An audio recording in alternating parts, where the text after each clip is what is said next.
We got this CAN network here, low and high.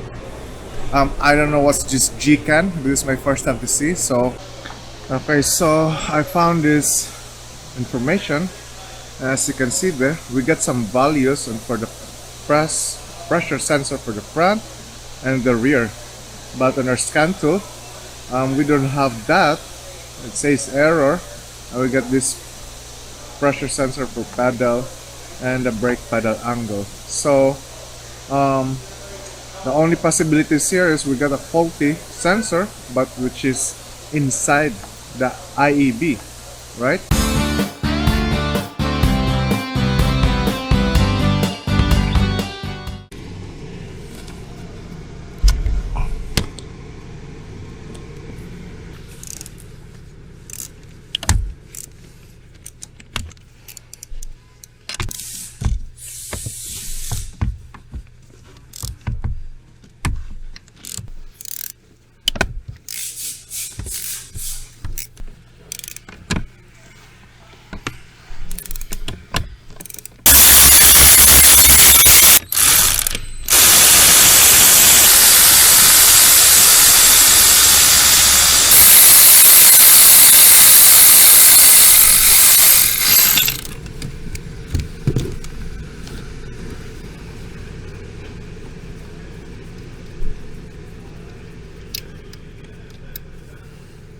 Alright guys, so our module came in now, so we're gonna be doing that.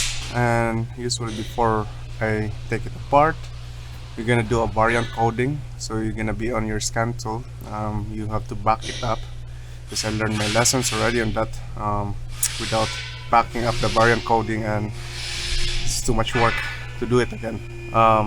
Next is, once I've done the variant coding, I removed those 4 nuts on the pedal, and also that clip or the pin that's attached to the pedal. So now we're just gonna be removing this whole module here. I think we have enough space to take it apart, right, or take it out from the vehicle. So we're gonna do that. I think that's about it. So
alright guys, so we got our new one on the right side and the old one on the left side. So we're just gonna be removing this reservoir here.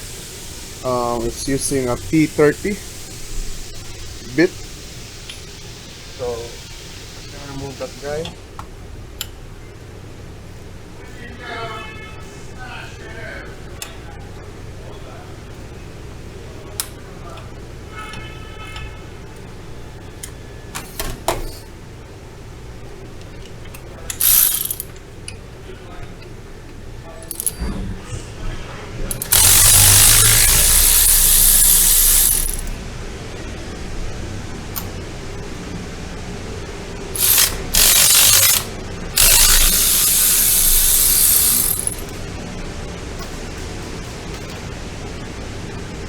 Okay, and there's one more on top.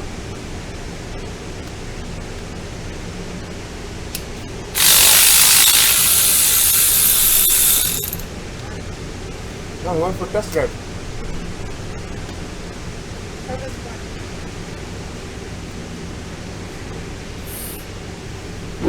Oops.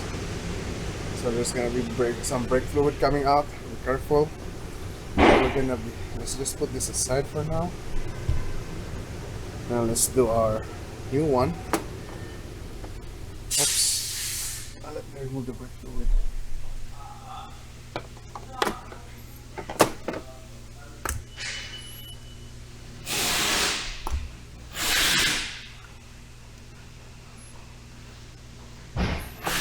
Now we're just gonna slide this in.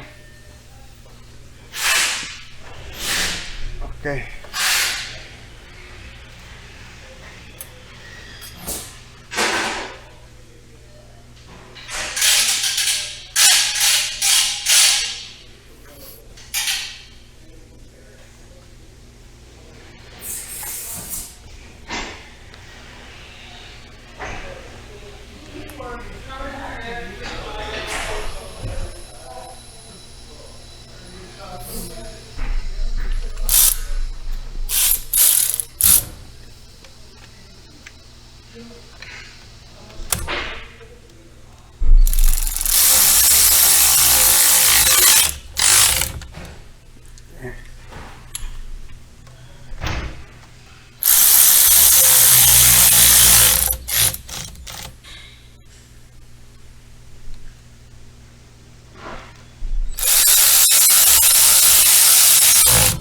Okay, so that should be enough. We don't go crazy on tightening that one because it's just plastic. And that will be, where's my gasket?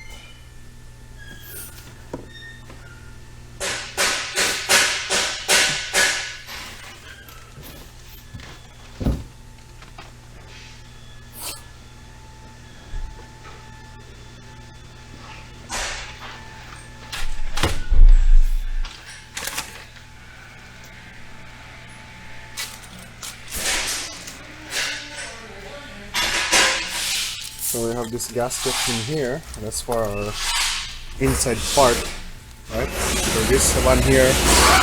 So we're gonna put that in, like the same thing as on our side here. So we put the metal gasket or metal paper first.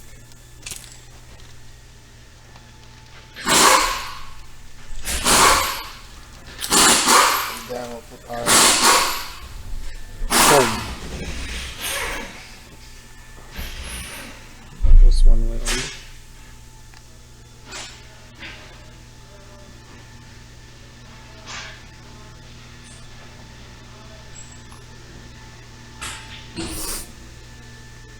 Okay, so now we're just gonna put everything back in reverse order.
Alright guys, so after we replace that module, we're just gonna go back to our scan tool.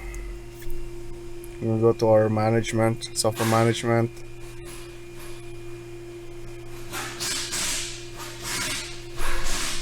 And then we go to the ABS. We're gonna go input our variant coding.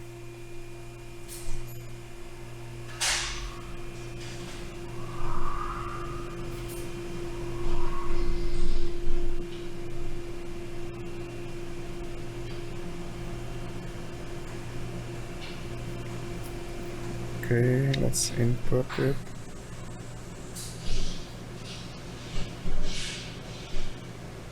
Why? What's going on? Alright guys, so the backup and input variant coding didn't work. I guess because when I removed the battery, that's why sometimes I don't really do that. But in this case, we're not gonna do that. We're gonna go to the ESC variant coding. So I'm just gonna wait. It's telling me variant coding is running right now.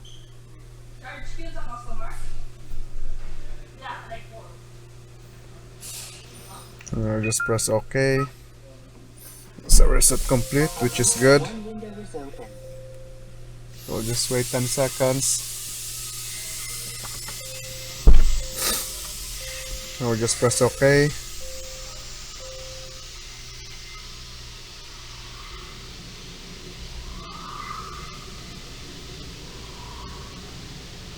And the next step will be you're gonna do your pressure sensor calibration, the pedal travel sensor calibration, and the G sensor calibration. And then I'm just gonna bleed this. Then I'm gonna go for a test drive. Alright guys, so we're in the road right now. I'm just test driving it. So far, brake operation is normal, and I don't have any warning lights in our cluster.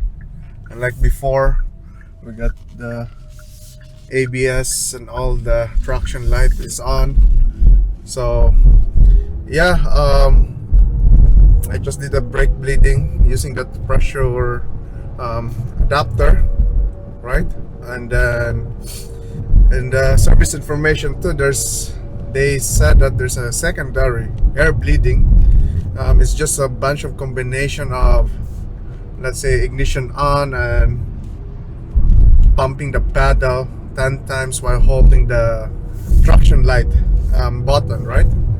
Traction button. So I didn't do that because most of the time, every time I bleed it with a pressure tool, everything is normal. So yeah, I hope you guys enjoyed that video on diagnosing this electric brake motor, right? So I'll see you next time, and don't forget to like and subscribe, and for some comments, yeah, let me know, and that's it.